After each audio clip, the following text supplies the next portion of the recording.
Hello and welcome to Uncensored Conservatism. Yes, my hair was a mess. I got to take a shower. And anyway, this is episode number 366, and I'm going to discuss education in a continuing series called Things That Make Me Say, What? Or things I don't quite understand. So, and the first thing is, why is the left and Democrats, but I repeat myself, why are they so against so-called school choice programs? I mean, they're all for choice in other areas, except for when it comes to a child's education. For example, well, it's called reproductive health now, I guess, because the choice thing can't sound kind of stupid. But the pro-death leftists are all about choice when it comes to abortion. A woman should be afforded a choice of abortion in all circumstances whatsoever, no questions asked, because privacy rights, which, by the way, are nowhere to be found explicitly in the United States Constitution. Likewise, a child as young as 5 or 7 now has a choice of choosing their sex, or gender as they call it. It's ironic that they argue about privacy rights in the context of abortion. Again, something not specifically in the national or any state constitution. Let me go back there. State constitutions now do specifically address this amorphous privacy right when it comes to abortion. Yet every state constitution specifies a right to a public education. If anything, there's more of a claim to a constitutional right to education, at least at the state level, than there is to abortion. But the left is all for choice with abortion, but not with education, and you have to wonder why that is. So we can look at it like, let's go to an extreme example.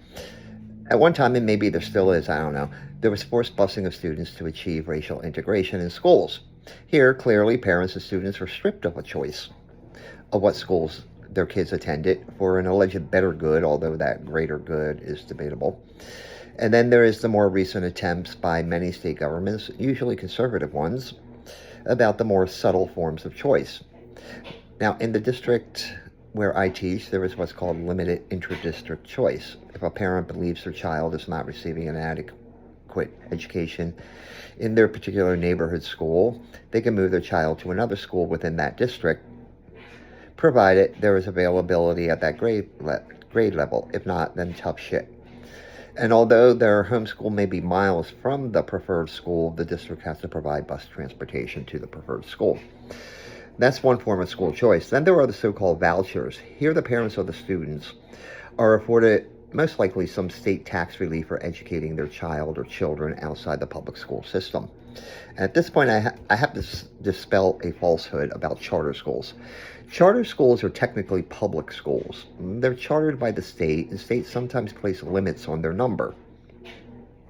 The difference is that they're not answerable to a local school board, but usually a board of trustees who are, in turn, answerable to the state of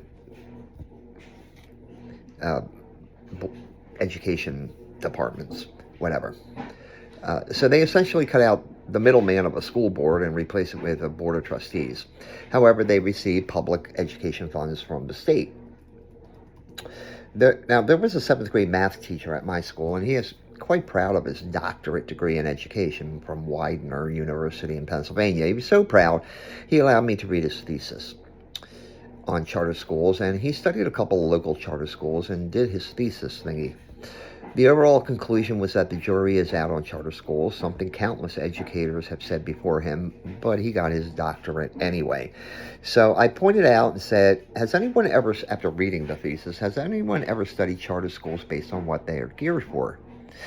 For example, if it's a STEM charter school or a performing arts charter school, do they perform better than a standard general education charter school? He explained that one of the schools he studied was dedicated to computer technology, and it was a failure. It folded. He also said the school lacked adequate computers, so there is that. I mean, you can't be a computer technology school and not have computers. But in my area, there have been charter schools, and it seems that generalized charter schools have a greater rate of failure than area-specific ones. There's one for the performing arts that's been successful and around since New Jersey allowed charter schools. So this got me to thinking, and I believe many of these area-specific charter schools are successful because the students approach, or their parents, approach the school from a common perspective or goal. Unless you enjoy or intend to pursue a career in the performing arts, you're not going to attend a charter school dedicated to the performing arts. And the same goes for others like STEM fields or whatever. And part of that is a mindset where the parents are actively involved in that student's education. Now, I know several graduates of that successful performing arts charter school who have gone on to Juilliard or moved out to Hollywood or Broadway to pursue their dreams in the performing arts. And of course, these schools also teach language arts, math, science, social studies, make it gym, and whatever, because they're mandated by the state, and charter schools are public schools. And if you talk to any real teacher, not those who spout the union line, you will discover that the number one determinant of academic success is an informed and an involved parent. Now, I'm not talking about the parent who micromanages their child's education, but the ones who check and help their kids with their homework, who want to know what they got on a test, who ask their kids what they learned in school that day, and they have an honest discussion about what was learned in school that day. Some parents have no interaction with their kids, and even less with the teacher, unless it's a parent-teacher conference, which is usually mandatory, or something like that. Involved parents are usually also the ones who make the realization that, hey, my kid isn't getting the education they deserve, or hey, my kid is being taught this or that, and I think it's kind of inappropriate. They're also the ones who seek out the school choice options. Of course, there are also secular and parochial private schools. Now, they're outside the overall control of the state and to a very large degree, and a tuition is charged for enrollment. Although the educational complex and the teacher unions are against the state spending money on such schools, they should be an option. I'm not proposing that the state pay the full tuition. Any state funds would have to be prorated based upon family income. According to one source, for the current academic year that we're in, the average cost of a private school education is $14,000. I believe Connecticut's the most expensive, with an average of over $28,000. South Dakota is the cheapest at about $6,000. But let's go with the average. So national per pupil spending in public schools in the United States is $12,600, or about a $1,400 difference. So suppose family A and family B live in a state where per pupil spending is the average, $12,600 in any academic year, and where there are some private schools that charge $14,000 in tuition, which is the average. So family A's income is at or below the poverty level, or like 133% of poverty, while family B's income is way above it, like at $400,000 a year. Under what I think is a doable system, family A, if they decide to send their kid to the private school, they'd be eligible for the state to pay $12,600 of that $14,000 tuition. However, if family B wants to send their kid to that very same private school, then they would get no state aid. Okay, you can afford it. Also, when you think about it, if more kids chose private or charter schools, it necessarily will decrease the class size in public schools. And the one thing teachers bitch about the most is class size. Not pay, it's class size. And if the state is going to put out $12,600 per pupil, doesn't matter where the $12,600 is spent. In effect, the money follows the student, not necessarily the school district. Now, a few problems are posited by the educational complex. First, they claim it takes funding away from public schools. No, it doesn't, not really. Public school students are still funded at $12,600 per public school student. It's just that there are fewer kids. Fewer kids means smaller class sizes. Smaller class sizes means less teachers and all the support staff that goes along with that. Second, they will argue that many private schools do not serve rural areas. Well, that may be true because from a business standpoint, the schools will go where the population and the money are. But if the funds are following to the student and their parents, more options will be created, and more rural private schools will open if there is a demand. You can still send your kid to a public school. It'll still exist if that's your choice. And finally, they will tell you that the state is funding parochial education. Okay, about that. First of all, there is no separation of church and state bullshit issue here. There are certainly many Supreme Court cases that have muddied the waters. A parochial school teaches reading, writing, math, science, social studies. They have gym, they have a lunch period, and so on. They usually have some religious instruction also, since they are, after all, parochial schools. Now, provided the funds distributed are done so in a neutral manner with respect to any religious denomination, then I cannot see how that creates an Establishment Clause problem. And that's basically the Supreme Court rules in here on neutrality. Provided the parochial school has an opt-out provision for religious instruction, then there's certainly no problem. For example, let's just suppose Johnny is Jewish but attends St. Mary's Roman Catholic School. It's a choice by the parent. I mean, they'd love to have a Jewish school, but the Catholic school is the best they can do in their area because the public school system sucks. Johnny's Jewish upbringing clashes with Catholic doctrine. To avoid a free exercise problem, if Johnny is given like a study hall or something like that, or some other option instead of Catholic religious instruction, then what's the problem? See, there is none. If we can give a Muslim student the option to sit out sex education, you can give a non-Catholic the option of opting out of Catholic religious instruction. Opt-outs are a fact of life in school. If the parent is made aware, and they would be aware in the case of a religiously affiliated school, then what's the problem? And this is one thing that really pisses me off from educators and the leftists out there, besides the choice thing. An affluent white family has many options at their disposal for their child's education that a poor black child in the inner city lacks by virtue of where they live. They're essentially slaves to the local and likely failing public school. And then they fight tooth and nail and argue that if only the failing public school had more money, that would fix the problem.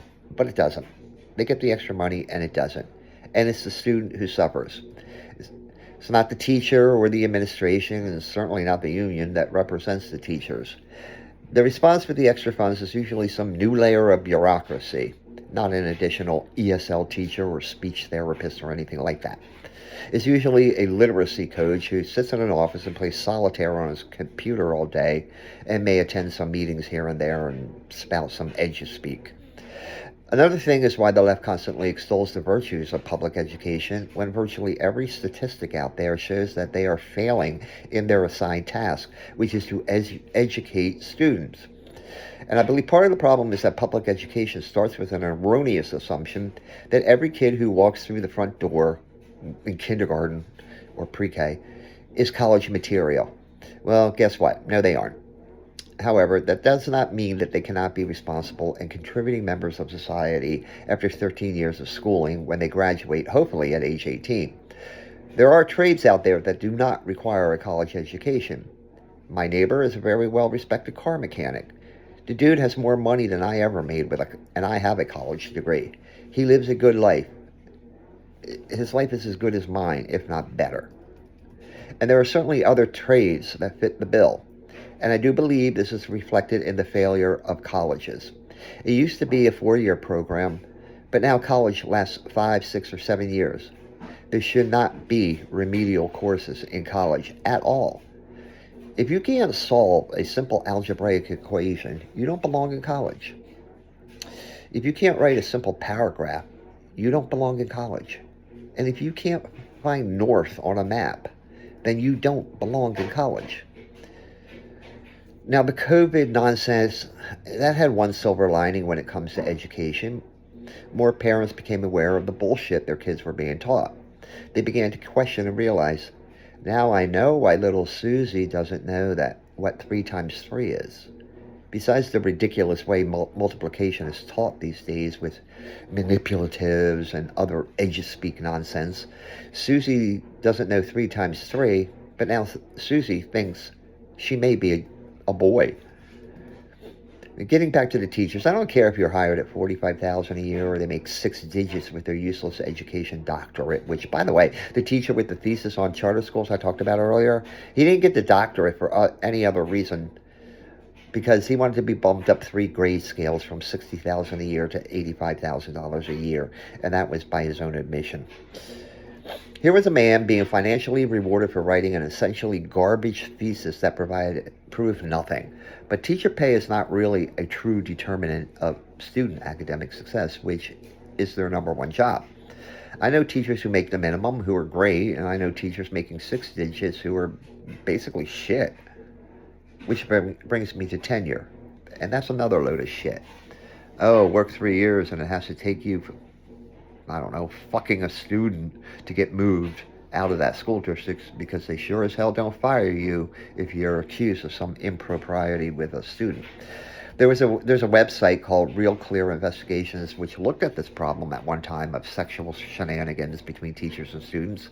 And let's just say it makes the Catholic priest scandal look like small potatoes, because there sure as hell are more teachers than there are Catholic priests or Boy Scout leaders.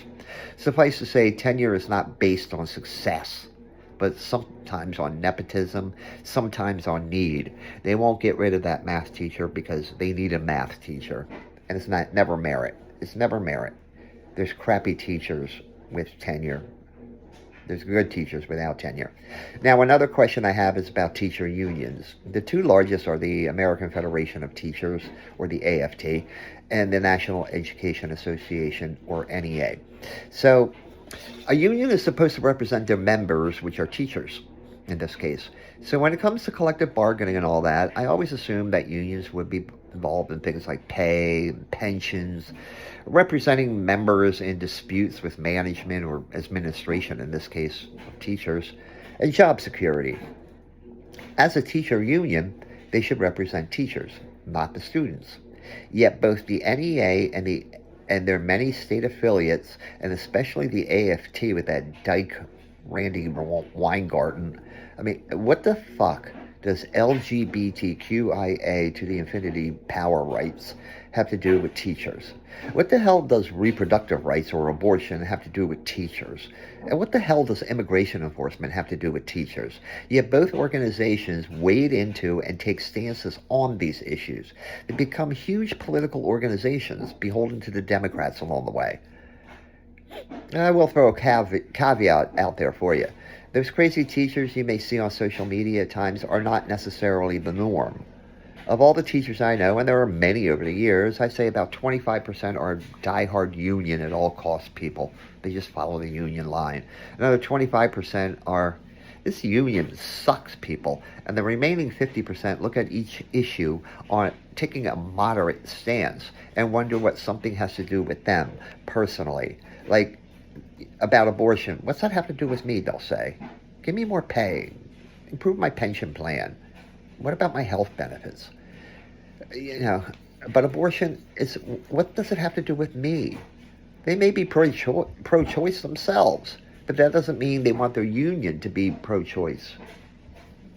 And they certainly don't want their union to make political contributions from their union dues to pro-choice political candidates or causes. And these fucking teacher unions do just that. Like in my home state of New Jersey, the NGAE, part of the NEA, the National Education Association, they diverted $45 million. That's $45 million in funds to support the state union president in a failed gubernatorial bid. The dude came in almost last in the Democratic primary in 2025. Teachers that I know, pro or anti-union, were livid. What else could that $45 million have achieved? Oh, maybe it could go toward their pension or health care plans. And at the national level, one study in a single year, according to official documents, showed that the NEA alone spent only 9% of union dues on direct assistance to members. Political donations, double that amount at 18%. Political advocacy through contributions, gifts, and grants, that was 32% of union dues. So 50% of union dues do not go to helping the members of that union. God knows, we know 9% goes to assistance to union members. So we're up to 59% here, and I guess part of that 41% goes to salaries and administrative costs. Now, it's one thing to contribute to a candidate who gets up there on a soapbox and argues for higher teacher pay or whatever concerns teachers, but usually it's, well, he's for increased pay for teachers, but he's one of those pro-life weirdos, so sorry, we're not giving you a donation. They unions put out a litmus test that have nothing to do with education.